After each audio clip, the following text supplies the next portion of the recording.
What's good? It's your boy Jay. That's me. Let's dive into Monday Night Raw from March the 11th, 2024. We have 4 weeks left until WrestleMania 40. This show was okay for the most part. It was very promo heavy, as well as very work rate heavy. A couple matches on the show were far too long, including the main event. The main event could not have lasted 45 minutes. You could have easily shortened that for at least a good 30 minutes. Actually, less than that, a good 20 minutes. You could have done all that stuff in 20 minutes. But we'll talk about that when we get there. But all in all, the show was okay. So we kicked the show off with Drew McIntyre. So he comes out. So he gets on the mic. He calls Seth Rollins selfish, delusional, and arrogant, and a hypocritical junkie. He said that Seth Rollins had to accept the tag match and have two main events back to back. He also called him a junkie again. The crowd started chanting "what?" He tells him, "If we're gonna do the what treatment, say what if you're glad that he took out CM Punk." And then some people started to boo. So McIntyre begins to smirk. He says, McIntyre says he always tells the truth and has the answer. He says, do you know what the bigger picture is? So a CM Punk chant breaks out. McIntyre said that's not the answer at all. He says he needs a thank you card from CM Punk and keeping him relevant right now. He said the bigger picture isn't Cody, Seth Rollins, Roman Reigns, or Drew McIntyre. It's The Rock. He said when you think about history of this industry, they don't know the history of their own country, so he'll give them professional wrestling. He said we started out in carnivals, then we went to the Smoky Armories, sold out arenas, sold out stadiums, and billion-dollar deals, which is all true. He says, what's the next evolution? It's working together. One of the most powerful people on planet Earth. He's upset with Cody Rhodes, obviously. McIntyre says that Cody Rhodes is a liar and he insulted his family. He said it's not McIntyre's business, it's not Rollins' business either. Rollins thinks that everything revolves around him. The minute he realizes the industry is bigger than him, he'll become the legend in his own mind. And then everyone's prayers will be answered.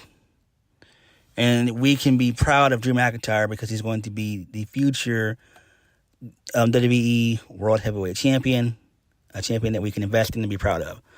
So Seth Rollins comes out. He tells Drew McIntyre to shut up. He's got on a red sparkling outfit for whatever reason. The crowd starts singing Rollins a song. Seth Rollins says he'll get to that. He said Drew McIntyre has been wanting attention, so he'll give him a little rub. So Rollins says he's got good news for McIntyre. He said night one is in the bag. He's been thinking a lot about the Claymore from last week. He said McIntyre almost got his full attention. Maybe they can get all the way there with one more Claymore. So Rollins gets on his knees and he begs McIntyre to hit him with the Claymore. And then he turns his back on McIntyre, and McIntyre doesn't flinch at all. McIntyre says before this gets any weirder, he wants to talk to Rollins. He said Rollins needs to hear him. Drew tells Rollins that he's right. Seth Rollins told him before the last match, the one that Damian Priest screwed up for him, he needs to get over the bloodline. Drew McIntyre was right. It kills him when Solo gets in his business and when Jimmy gets in his business as well. He said he wants to drop him on sight, but still McIntyre focuses on wins. As a champion, that's all you should care about. Drew pleaded with Seth Rollins to take his own advice. He didn't take it because all Seth Rollins cares about is himself. Then Rollins gets on the mic and retorts and says that he can't remember his name. He reminds me of he's starting to remind him of someone. He's got a lot of tattoos and he's from Chicago. So a little small CM Punk chant breaks out, and then Seth Rollins says that he always thought that CM Punk was the biggest hypocrite until he met Drew McIntyre. He said for years, McIntyre complained about how the Bloodline cost him all these titles and matches. Now McIntyre is looking at an honorary member of the Bloodline. A few weeks ago, Drew McIntyre beat Cody Rhodes. Could that have been done without the help of the Bloodline? The crowd begins to shout no. Last week, McIntyre beat Jey Uso. Could that happen without any Bloodline interference? The crowd says no. Then McIntyre begins to snarl at him. So basically, Rollins continues to run down Drew McIntyre. He said that he wants to stand with The Rock and be the people's champion, chosen one. Seth Rollins has news for him. It's not going to happen. Night 1 of WrestleMania, Seth Rollins and Cody Rhodes are going to will take down the Bloodline. Night 2, it's just the two of them one-on-one. The same thing will happen that always happens. He'll stump Drew's head into the mat and pin his shoulders down to the mat. The biggest moment of his career, McIntyre will hear people singing Rollins' song. So, McIntyre says that he knows what Rollins is trying to do. Rollins wants Drew McIntyre to put him out of his misery, but Drew McIntyre won't do it. Drew McIntyre says he has to face Rollins at WrestleMania. He's going to pin him. There's nothing that Rollins can say that can provoke him, so McIntyre begins to storm off. Seth Rollins calls after him. He says, does Drew McIntyre want to know why he hadn't paid so much attention to him? Because Rollins has a lot of things that are on his mind. 4 things. Number 1, The Rock. Number 2, Roman Reigns. Number 3, his broken back. And number 4, his blown out knee. The one thing he's worried about is Drew McIntyre. And then Drew heads back to the ring. So Rollins prepares to fight. McIntyre stares him down, and then that was it. So this is okay. I like it, but it's a little bit too long for my taste. This lasts about, 15 minutes? This is way too damn long, but I get what Drew McIntyre's trying to say, but we could have easily wrapped this up in about 10 minutes. Easily. Next, moving on. First match of the night. That being Becky Lynch versus... Oh, no, my bad. Before we get to that, we get a video package by Chad Gable. He talks about Run the Gauntlet. He said the match against Gunther just means more than it does for everyone else. It means more to him than it does mean... it just means more for him than it does for everyone else. So then this leads us into the first match of the night. Becky Lynch versus Liv Morgan. This match was relatively long. It went about a good 20 minutes. It should have went about a good 10 minutes. So Becky Lynch gets the win via the manhandle slam for the 1-2-3. Not really all that important. Out comes Rhea Ripley. So Rhea Ripley stares down Liv Morgan. Liv Morgan says that she'll take everything from Rhea, and then Liv Morgan is pushed to the back by referees and officials. So Rhea, she gets on the mic, and she says that was it worth it to beat Liv Morgan? She says Becky Lynch seems to be getting into all these fights weekly and leaving it all in the ring. They seem to be getting closer and closer to WrestleMania. That's what the man's all about, right? She'll fight anyone, anytime, anywhere. Rhea knows that the real reason why she does it. Becky Lynch thinks that she still has to prove that she's the best, but deep down she knows that Rhea is better than her. That's why she keeps accepting these matches heading into WrestleMania, so she can have an excuse for why she couldn't beat Rhea. If Becky doesn't step into WrestleMania at 100%, she'll stop being the man. She'll be a disappointment. And then Becky Lynch retorts, gets on the mic. Another mommy chant breaks out. She said before the Royal Rumble, she looked at Rhea Ripley in the eye and said she thinks that Rhea is better than her, but she has to prove she's not. Becky says when people believe her, she's good. When people doubt her, she's great. But if it has to be Becky Lynch against the whole world doesn't stand a chance, and then Becky dips out. So this is fine. This actually does make sense. Moving on from that, I still don't understand why we have Becky Lynch wrestling every single week. It really shouldn't even come down to that. What they really should be doing is they need to have just a promo battle every week between Becky Lynch and Rhea Ripley. That's what I would do. I wouldn't do any matches for either of them because we're so close to Mania, but that's just me. Moving on. So, Adam Pearce and Nick Aldis, they are backstage. They got a groundbreaking announcement for WrestleMania. Nick Aldis says that he's a fan of tag team wrestling. In WrestleMania 40, WrestleMania XL, the Judgment Day will defend their undisputed WWE Tag Team Championships against the very 5 best teams in the WWE in a special match, series of matches that will culminate at the biggest WrestleMania of them all. It's going to be a 6-pack ladder match. Adam Pearce says that the teams will compete to get a spot in the match over the next few weeks. I'm just like, oh my God, this is so damn stupid. This is fucking dumb. Moving on. So, Judgment Day, they're pissed about this. So Finn Balor and Damian Priest, they're shocked in their locker room. JD McDonough is with them. So Damian Priest said that they never had a problem with the GM before until now. Finn Balor says they might need to talk to Adam Pearce right now, and then they get up and leave. So moving on, this leads us into Maxine Dupree and Ivy Nile versus Candice LeRae and Indy Hartwell. Indy Hartwell and Candice LeRae, they defeat Maxine Dupree and Ivy Nile.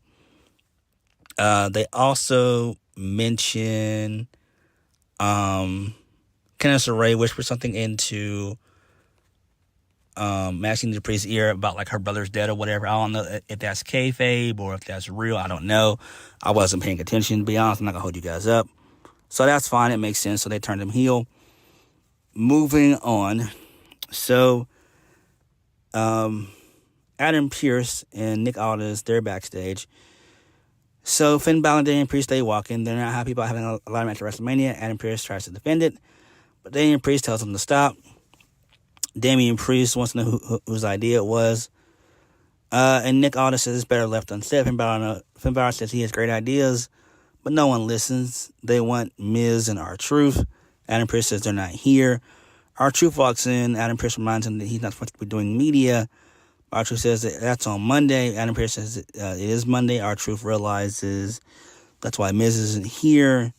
And then Damian Priest tells Adam Pearce to make the match official. That's fine. Who gives a shit? Moving on from this, Cody Rhodes comes out next. So Cody Rhodes comes out and he gets on the mic. And he is introduced by Michael Cole. He says that The Rock triumphed on his board of directors, and he is Cody Rhodes' boss. If The Rock doesn't want Cody Rhodes to get the job done, he won't challenge for the title again. So why do you slap him? So Rocky Sucks chance break out. Cody Rhodes says he's not so sure if Rock is his boss. If he is, it feels good to slap your boss. So chance break out about that. Before the red carpet premieres, before the tequila, the energy drinks, and the mana, The Rock was a great wrestler. The Rock knows that a slap was what it was. It was a receipt. So Michael Cole begins to ask Cody why he accepted the match. Seth Rollins accepted it for him. So much can go wrong on WrestleMania Sunday. Cody Rhodes says that Rollins made it clear that he wants to be the top champion in WWE. So Cody Rhodes says not that long ago that Michael Cole was in a plexiglass container in a Syracuse singlet. Cody Rhodes went off and smacked the throne, being AEW and Triple H. The man who sits on the throne is one of his closest friends, one of his closest allies. He even teamed up with Jey Uso. Cody Rhodes hasn't always gotten along with Rollins, but he has a respect.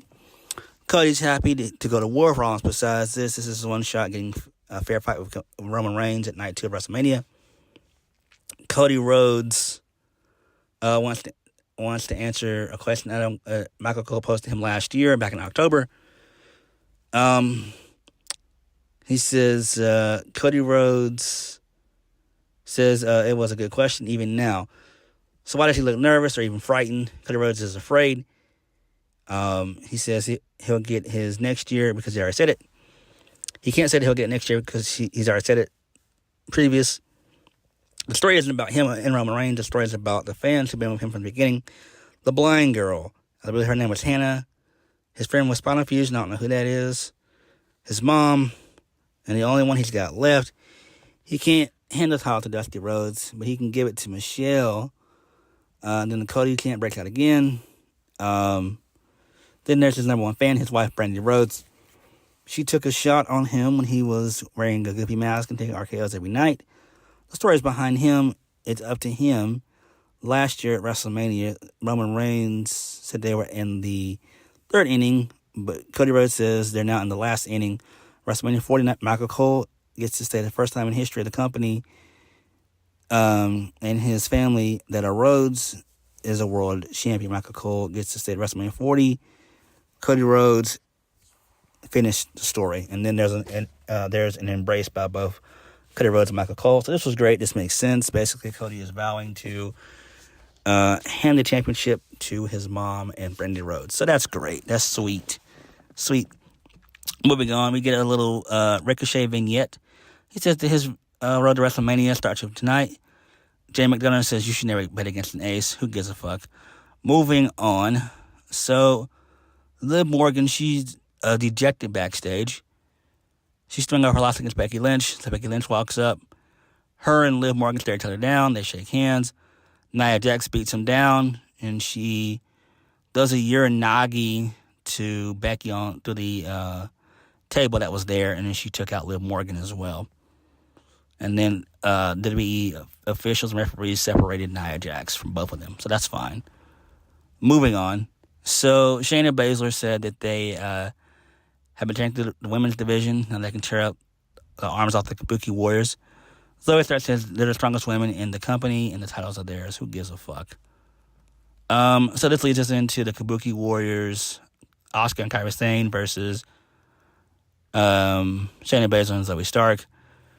The Kabuki Warriors, they win with the insane elbow. Who gives a fuck? This is all a waste of fucking time. I'm so tired of Shayna Baszler and Zoe Stark. Please get them off my fucking television, Triple H. Please. They're not over. Moving on. So the Judgment Day, they're backstage. They're talking. So Andrade, he walks in. Damian Priest isn't happy, but Rhea Ripley says that she invited him. She said that she heard that Dominic Mysterio put in a good word for him, and they should, but they would like to know. They would like to talk to him. Andrade said that he's all about business. Finn Balor says he's known Andrade for a long time, and he finds him intriguing. Ripley says that he brings a lot. Damian Priest wants to continue to focus on WrestleMania. It starts by handling our truth. Okay, that's fine. But isn't Andrade a babyface? We don't know. Who fucking knows? I don't know. This is Triple H booking for you. Moving on. So Shinsuke Nakamura, he had a video package next. He said he warns Gunther to keep his eyes open. And so Bronson Reed says that people don't know what hard work is. Tonight he's punching his ticket through WrestleMania. So this leads us into R-Truth versus Damian Priest. Damian Priest gets the win via the South of Heaven. Post-match, JD McDonough and the rest of the Judgment Day, they beat down Tommaso Ciampa, R-Truth, and Johnny Gargano. Who gives a single fuck? This is all lame. Moving on, we see photos of WWE superstars at UFC 299. They're shown, and then the United States champion Logan Paul will make a big announcement on Impulsive. So that's cool. Moving on. So, Becky Lynch, she's sitting in the trainer's room, and she says that she shouldn't be doing this so close to WrestleMania, but it's her against the world. She says she wants Nia Jax next week on Raw in the last woman standing match. All right. Who cares? Next, main event Jey Uso, he comes out. He comes on the mic, yeet chants break out. So, Jay says Jimmy Uso, the crowd, they begin to gasp. Jay says he came to Monday Night Raw for a fresh start. The Bloodline won't let him go. Yeet, Jimmy won't let him go. Yeet. So how about this? Yeet, brother versus brother. Yeet Twin versus Twin. Yeet. Blood versus Blood. Yeet. Jimmy Uso versus Jay Uso at WrestleMania. Yeet. And then Jay tells Jimmy to accept his challenge because he's gonna knock the yeet off of his ass. So that was great. I love this. Moving on. So, Gunther, he's backstage with Jackie Redmond. He's on his 640th day reign as Intercontinental Champion. He says, is he underestimating the 6 superstars in the gauntlet match? Gunther says he's not. 640 days. He beat Ricochet to become the Intercontinental Champion. Since then, he's elevated the title to heights never seen before. Tonight is the creme de la creme. Competes on Raw for a chance at this great prize at WrestleMania. Gunther says it takes a lot to be in his position. Whoever will win the gauntlet match, good luck. And then Gunther smiles. So, the late, great Muhammad Ali, he's going to be inducted into the Hall of Fame, which is tremendous. This is excellent. I've always loved Muhammad Ali. Excellent stuff. I wish this would have happened while he was still living, but like the saying goes, better late than never. Main event. I didn't watch it. Well, I did watch it. It was uber long. So the gauntlet match, basically, Sami Zayn wins. So Ricochet and JD McDonough, they start this thing out. This was like a long 15, 20 minutes. JD McDonough is eliminated by Ricochet. Then Ricochet is eliminated by Big Bronson Reed. Big Bronson Reed is eliminated by Sami Zayn. Sami Zayn then eliminates Shinsuke Nakamura. And then Nakamura loses to Sami Zayn. And then Sami Zayn eliminates Chad Gable. And this was entirely too long. Sami Zayn gets the win. And post-match, Sami Zayn and Chad Gable, they embrace. So I thought that Chad Gable was going to turn heel. The reason why Chad Gable didn't win was because, well, Triple H doesn't really care about Chad Gable all that much. He sort of kind of does, but when he first took over, he did. But as of now, he doesn't. The reason why Sami Zayn won is because Sami Zayn versus Gunther is the bigger match. Sami Zayn's the bigger star. I don't know what we can do with Chad Gable. I don't know. My guess is to send him back on NXT. I would send him back down there for a while and let him find his footing again. I think that would be great. But then Gunther, he came out and he stared down Sami Zayn, and then that was the end of the show. Raw was okay, but it could have been better. We had 2 lengthy promos, Drew McIntyre and Seth Rollins. That was kind of long for a promo. Cody Rhodes' promo wasn't too bad, but it was kind of long as well. Rhea, Ripley, and Becky Lynch, their promo wasn't too bad. It was decent. It seems like we're in this holding pattern for WrestleMania. Nothing's really all that important on Raw outside of the Bloodline stuff. There's nothing really all that important. Everything else is just there just to be there. That's what it seems like. But what did you guys think? Like, comment, and subscribe. Also, going forward for a little while, I recently got a new job. I ended up going back to an old company of mine I used to work for. So I will have to shift my reviews to the weekends or on my days off. I get 4 days off a week. I work 3 days a week. I do 12-hour shifts, morning shifts. So when I get off, I'll be able to just watch the shows. And then what I'll do is I'll give you guys the reviews on my off days. So I'll still give you Raw, NXT, Dynamite, TNA, and SmackDown, as well as the pay-per-views for all those promotions. So I'll keep you guys updated with how everything turns out. But what did you guys think of Monday Night Raw? I think we're just there on a holding pattern right now. Hopefully next week's Raw is better. I'm pretty sure that Becky Lynch versus Nia Jax, that's going to be the main event. But we shall see. What did you guys think of Monday Night Raw? Like, comment, and subscribe. I'll catch you guys later. Peace.